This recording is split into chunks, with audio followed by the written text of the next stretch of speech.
Liam Neeson admitted during a recent interview while promoting a new movie that he once went looking for an anonymous black man to kill as a way of seeking revenge for a white female friend of his being raped. It shocked the sensibilities of some. But all Liam was doing was revealing what has been the white man's longtime rage, protecting his precious white woman from those savage black brutes. It is the story of the black man in America. Now, in the interview, Liam said that once his friend revealed the rape and the man's skin color, for several days, he walked the streets looking for a black man, any black man, to approach him. And if that happened, he was ready to pounce, taking out his anger on any black man to serve as proxy for raping his friend. And it took me a week, maybe a week and a half to kind of go for that. And she said to me, "Where are you going?" I said, "I'm just going out for a walk, you know." She said, "What's wrong?" "No, nothing's wrong, it's fine." Now, he offered a further explanation. And I come from a society, I grew up in Northern Ireland in the Troubles, and I knew a couple of guys that died on hunger strike, and I had acquaintances that were very caught up in the Troubles. And I understand that need for revenge, but it just leads to more revenge and more killing and more killing. And, you know, Ireland, Northern Ireland's proof of that, you know. All the stuff that's happening in the world at the minute, the violence is proof of that, you know. So it's, but that's, yeah, primal need, I understand, you know. Relate to that. Now, folks, Tuesday in an interview on Good Morning America, Robin Roberts asked him about the controversy. Quote, "I'm not racist." This was nearly 40 years ago. "Sorry, Liam, you don't get off that easy." The reason why I can't just easily brush off Liam's racial revenge story is that our history is filled with similar stories. White woman cries rape, and black men pay the ultimate price at the hands of the Liam Neesons of the world. If you take a tour throughout history, one of the great reasons for racial separation was the fear of miscegenation. Whites and blacks having interracial babies. Now, some of the most hateful and vile speeches and writings by politicians, journalists, and other white men in the 1700s, 1800s, and 1900s was the fear of their precious white women being violated by black men. The thought of black men touching their pristine white women drove these white men mad, leading to acts of brutality against many across the country. The image you see right here is Jesse Washington. Now, in 1916, Jesse Washington was a black teenager working in Texas. He was accused of raping and murdering the white wife of the man whose farm he worked at. Once convicted, the trial, first of all, lasted an hour, and the jury deliberated for 4 minutes. He was dragged from the courthouse and lynched in Waco, Texas. His body was burned, and his remains were dragged through the town, body parts sold as souvenirs. 1921, the Tulsa race riot, legendary because of what was known as Black Wall Street, an area of Greenwood, Oklahoma, where numerous black-owned businesses thrived. When a black man was accused of raping a 17-year-old white woman, white men went on a rampage, leading to the deaths of nearly 300 black folks, more than 6,000 injured.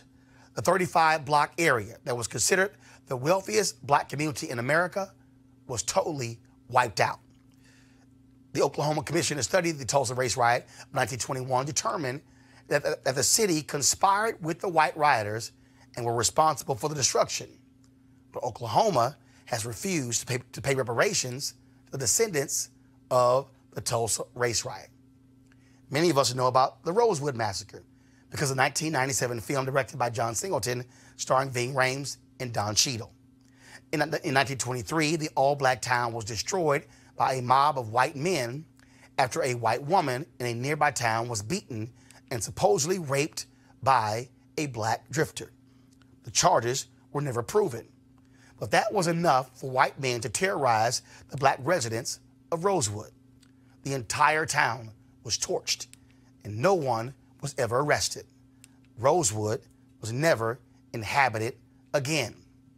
The story of the famous Scottsboro Boys riveted the world. 1939, 9 black teenagers were falsely accused of raping 2 white women. Their legal fight, which attracted international attention, was intense, leading to numerous appeals and led to 2 Supreme Court decisions. Those men went in and out of prison. Several were later granted parole. One of them also spent a significant amount of time in prison and died. They, folks, were innocent of raping a white woman. In 1949, in Roland, Florida, 4 black men were accused of raping a white woman. 3 of the men were imprisoned and beaten before trial. 1 was hunted down and shot and killed before he was even charged. An all-white jury sentenced 1 of the men to life in prison and 2 to death. When the Supreme Court ordered a retrial for the 2 given death sentences, the sheriff drove the 2 to a field and shot them both. 1 of them died. Florida Governor Ron DeSantis last month granted posthumous pardons to all 4 men. The woman who said the 4 raped them, Norma Paget, who is now 86, testified and still contends the 4 men did it. Folks, there are far more stories I could cite where accusations of rape by black men against white women led to massive violence and death of black people. Now, someone may suggest that Liam should get a break because what he described happened 40 years ago, and he never acted on those racial fears. But folks, we're still dealing with this evil. The brutal rape of a white woman in 1989 set off racial tensions in New York City that rivaled those of the early 20th century. The viciousness against the 5 juveniles arrested for the crime set off hate-filled talk in newspapers, on talk radio, and television. You might call them the Central Park 5.